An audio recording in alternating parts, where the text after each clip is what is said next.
আসসালামু আলাইকুম। দুই শ্রেণীর মানুষদের কথা নবীজি কি বলেছেন?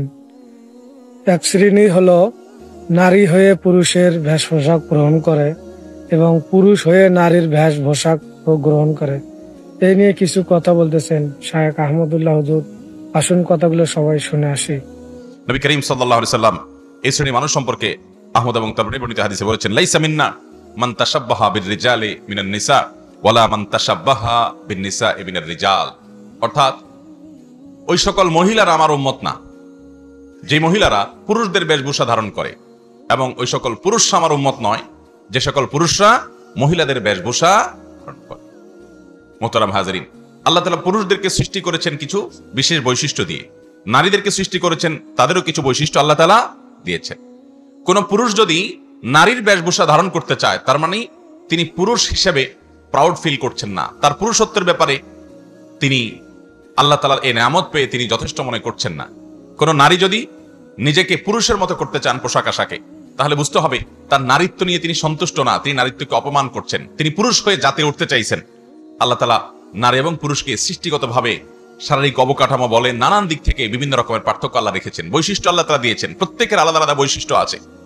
এই বৈশিষ্ট্যগুলোকে তুলে দিয়ে একাকার করে ফেলানোর যে চেষ্টা, এই চেষ্টা মানুষের জন্য দুনিয়ার দিক থেকেও কোনো কল্যাণকর কিছু না, এটা কোনো সুখকর কিছু না, এটা কোনো আখিরাতের দিক থেকে কল্যাণকর কিছু নয়। এটা আল্লাহ তাআলা লানত বর্ষণ হওয়ার কারণ, এটা গুনাহের কারণ, এটা সামাজিক স্থিতিশীলতাকে নষ্ট করার কারণ।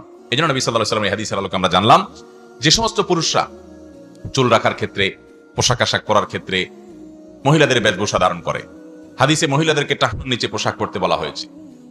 বেশিরভাগ পুরুষদেরকে দেখবেন আমাদের সমাজে তারা টাকনুর নিচে প্যান্ট পরে, মহিলাদের মতো হলো।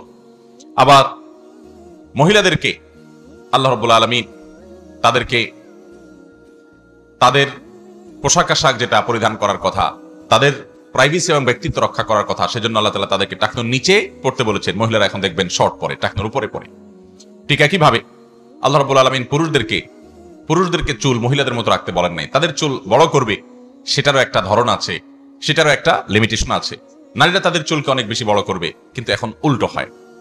ঠিক একইভাবে মেয়েদেরকে দেখা যায় পুরুষদের মতো ফতোয়া, পুরুষদের মতো টি শার্ট গেঞ্জি এগুলো পরিধান করে, এবং পুরুষদেরকেও দেখা যায় যে মেয়েদের নানা রকমের বেশভূষা ধারণ করে, কানে দুল দেয়, নাকে ফুল দেয়, হাতে চুড়ি দেয়, ইত্যাদি ইত্যাদি করে। এরকম নানান কর্মকাণ্ড আমাদের সমাজে আছে, এগুলোকে আমরা দোষী কিছু মনে করি না, অথচ এগুলো গুনাহের কথা।